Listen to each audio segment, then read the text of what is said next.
everybody. Good morning. We are on a little jolly down to his container where he keeps all his stock from our shop, our previous workplace. So he asked me if I'd like to come down. He doesn't like going anywhere without me, but quite often I refuse. Anyway, he wants me to go down, and so we're going down to the airport to have a little browse through his container. Beg your pardon. No. You leave your hands out of my container, madam. So anyway, there's not much to tell you because it's just a container full of trophies. Oh, there's a fair bit more than trophies in there. There's your Spiri What's-Its names. My Spiri What's-It, Yeah. that's my jeweller's workbench. Jeweller's workbench and my jeweller's... Oh, sorry, I'm holding this phone and it's jumping up and down. And my jeweller's torch for microflame for doing jewellery repairs, which not jewellery repairs, for making jewellery, and unfortunately I think we'll maybe selling it simply because it's bloody heavy. Not to swear. Shouldn't swear, but it's very heavy and it's very big, so we might just see if we can get rid of it, but sell it on eBay. Because I've got other things I can use. What? Are we going the right way? Oh yes. I thought for a minute, I thought he was turning into the hospital. Can I take you back to the beginning of this video where you said you don't come here very often? And then you have the temerity to say to somebody who comes here regularly, are we going the right way? Well, because you told me that one of the first or second time that you came, you turned into the hospital instead. I did. Turned into the mental hospital. Mental hospital. I think it was a calling, to be honest. I think I needed therapy. Bumpy road, unfortunately, a very bumpy road, and it gets worse. It does get worse. We're in the middle of a kind of a show. I'll show you in a second. It's I'll wait until I get out. We're in the middle of nowhere, really. We're in the middle of an airport. Not nowhere. A derelict looking airport from the sound of things. Anyway, here, I shall turn you around so you can see. We've got the airport over there, and that's a hangar, one of the hangars, another hangar, and I think it's also, there's a TNT depot over there. You can just see the, what do you call that, Brian? The observation tower. Control tower. You can just see the control tower over there. I can't see it. I might be pointing to the right place. There. Is it there? Where is it? There. Control tower. Anyway, round here they are doing a lot of digging, and I'm not quite sure what it's for. I think that they're digging because I think they're building a car park, because just on the other side of there is the railway line. And I think they're planning on opening the railway here. Well, they've got a little stopping station over there, and you have to walk along to the airport, which is quite a way. But I think they're building, I'm not sure, I think they're doing a big car park for the people who are going to be using the airport for going to the trains. Because, I shouldn't be saying this, but it's from here to the state to Darlington and then down to London is only about 2.5 hours, so it's a great commute for people who want to go. Now I've noticed there's also caravans being there, not sure what's happening there, but yeah, anyway, that is the view from the container, and I think there's a cafe there, not sure what the cafe's for, we've never been there. And over there is the back of there is the hospital. Well, we've been to the container. He's got all his trophies, and oh, you haven't got all your trophies. No. Are you missing some? Something I thought I had. You haven't got, so he's going to have to order some. Anyway, we got to the roundabout, and instead of going straight across it, he turned right, and I said, we're going the wrong way. And what did he say? I haven't. And I said, where are we going? He says, I'm going to take you for the coffee I promised you last night. Cruise to the coffee shop. Now the thing about being old is that she'd forgotten. No, I hadn't forgotten, but there's been so many phone calls today. You had a guy, while we were in the container, a guy rang up and he said, come and drop your trophy off at 12 o'clock because this guy wants, I'm assuming you want something engraved. He wants it engraving, yeah. My job. Supposed to be retired. You're not supposed to be retired. Not yet. Oh dear me, listen to him. Anyway, I think to be honest, I'll be working till if I live till I'm 90 odd, I'll be working till I'm 90 odd. Well, she's probably already told you that her father, the day he died, he fixed a watch. Yes, 93 and he was fixing a watch for a friend. And then he went upstairs and said, good. He said, au revoir instead of bonsoir, bonne nuit. He said, au revoir, and his friend said, oh Jack, that sounds a bit final. And he said, yes, it is au revoir. And he went upstairs and died in his sleep. So, anyway, I think I'll probably be working till the day I die as well. Which hopefully is going to be a long time and not soon. It better be. It better be. He says he can't do without me. I can't. Why have we got on talking about that? I don't know, you started. It all started with coffee. Coffee, yeah. So we're on our cruise for a coffee. Usual place, Dunelm, because there's not many other places to go to at the moment, is there? No, but we do like Dunelm. We could go one day to that coffee shop across the other side of the town, the French shop, if it's open. There's a nice French shop. That's a very small shop, but it's expensive and it's very small, so I would imagine it'll only hold about 2 customers, and he doesn't like close places. And the nice thing about Dunelm, the one in our town, is the space, the table's well out and it's very airy and light. It's actually in a shop unit, so there's a lot of space, and just above you is an extraction unit, so you know that anything people are breathing out is being sucked up into that extraction unit. So plus ladies, they would sorry, that was my fault. He knocked my arm. They were just saying on the news yesterday that people who end up with long COVID, if you do get COVID, are people who are over 50, women who are over 50 and overweight. So I think there's a lot of us ladies who are over 50 are going to have to do some slimming. We're going to start losing some weight, I think. We always start with good intentions, but we'll never get there, do we? Yeah. Yeah. Right, I'm going to leave you there. See you later. Good news is we got to Dunelm, and the bad news is we got out the car and he said, what did you say? I haven't got my wallet. I haven't got my wallet. And then he looked at me and I said, neither have I. So we got back in the car, and that's the quickest trip to Dunelm we've ever had. May get one later on today if the courier comes and picks the parcels up early. Good morning, everybody.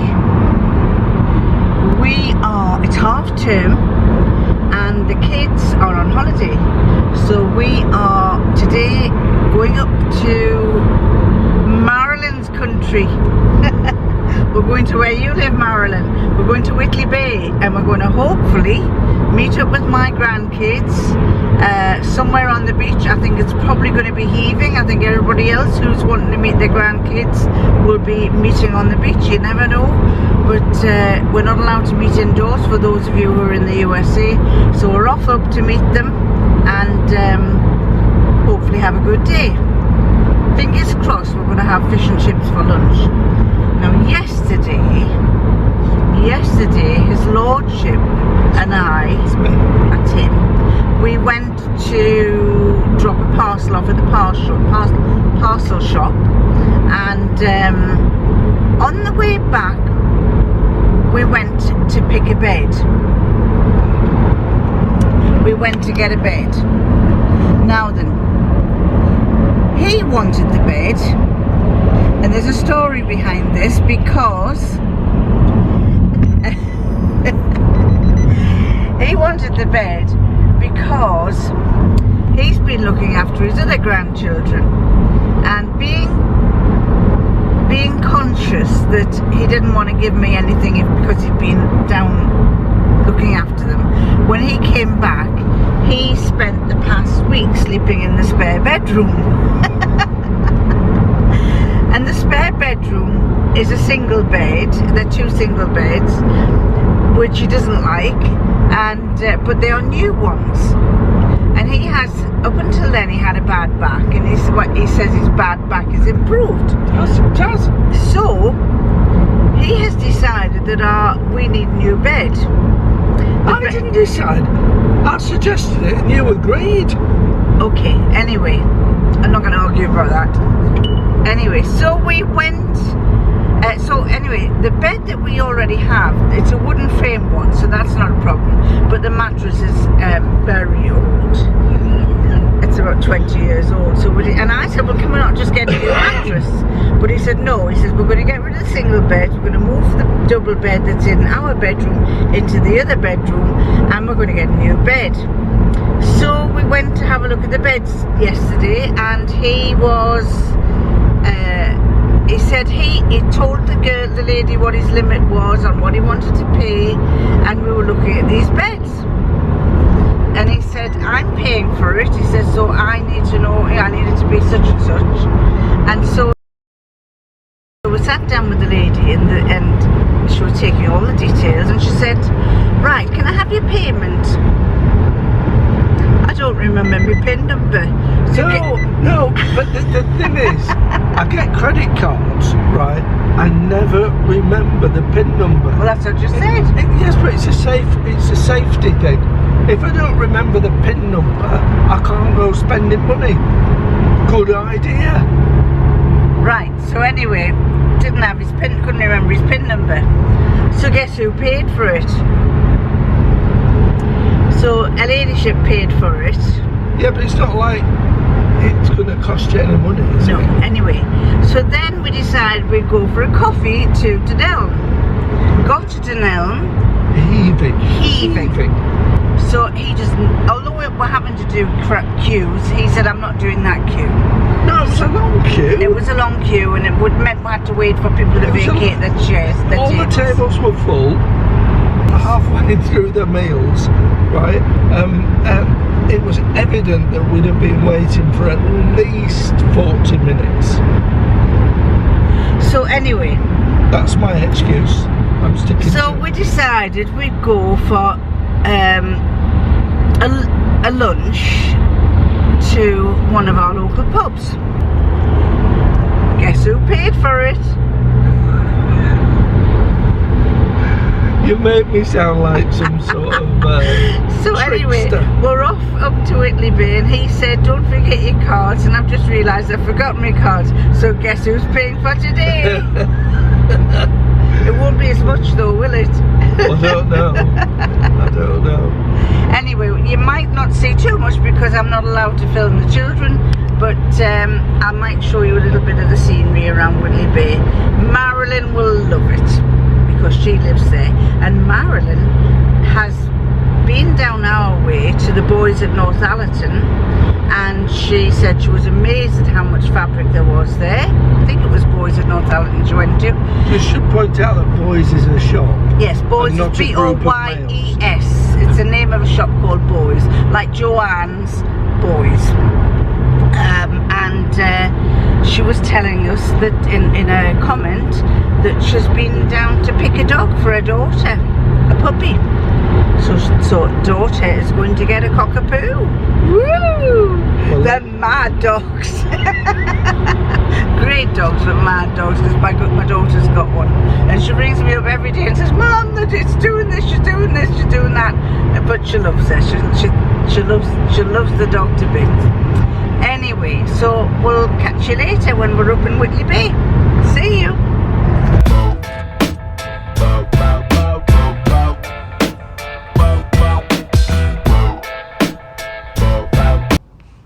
New York.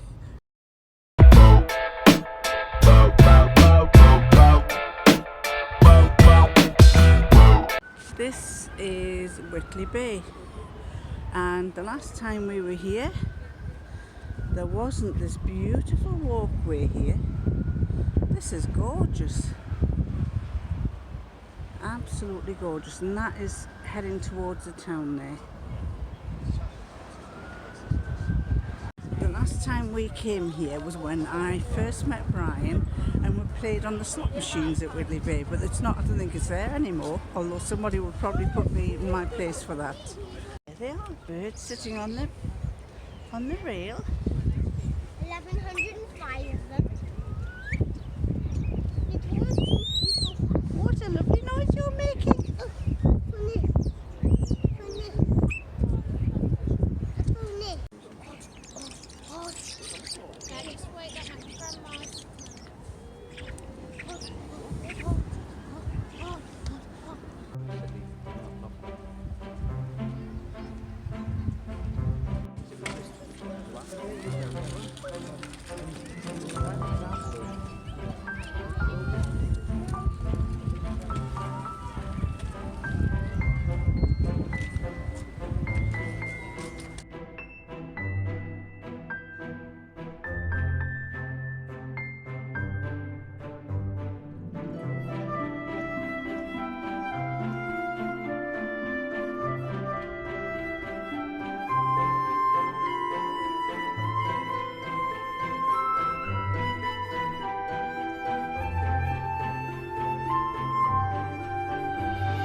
Well, we've had a wonderful time in Whitley Bay.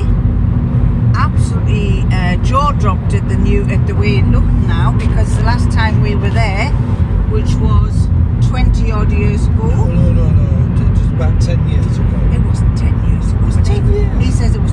I don't think it was, but anyway. How long has Ben been married? Yeah, but we never went on the seafront. My son used to live in Whitley Bay years and years ago, but we've never been on the seafront of Whitley Bay.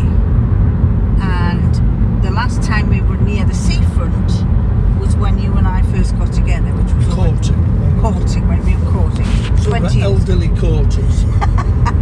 Anyway, we were amazed how wonderful it is, how they've smartened the place up, and how it's real smart. It's a smart place. So, and I love what they've done with Spanish City. Oh yes, the Spanish City used to be an amusement arcade, and it's now got restaurants and things and bars. Well, we think it has, because you can't love it because you haven't been in it to see what it's like. No, but it looks good. It looks good on the outside. Yeah, it's certainly gone up market. So we were looking on the way out. We were looking at the price of the houses there. Jaws just dropped. We thought, flipping heck, have you seen the price of the houses? So obviously rich people live. Well, they always have done, but even richer people live there now. I thought you had a friend who lived there. Marilyn lives there. She must be rich. Yes, you're rich, Marilyn, aren't you? Anyway, then we've just been to Dalton Park, which is like a new shopping precinct up the road on the way home. 3 stars. 3 stars, he says. We walked round it, he said, nah, I don't like it, I'm not wanting anything here. Not that we were looking for anything anyway. And now I was just saying that I really fancy a coffee. And he said, well, I said, shall we stop at the services and get a coffee? And he said, no. He says, I'll take you to your favourite place. It's not my favourite place, it's just the only place we can find that's big enough and airy enough. Oh, I could go to Roots. Well, if you want to, you can go to Roots, yeah. It's up to you. Alright. We'll have to just see where he takes us to.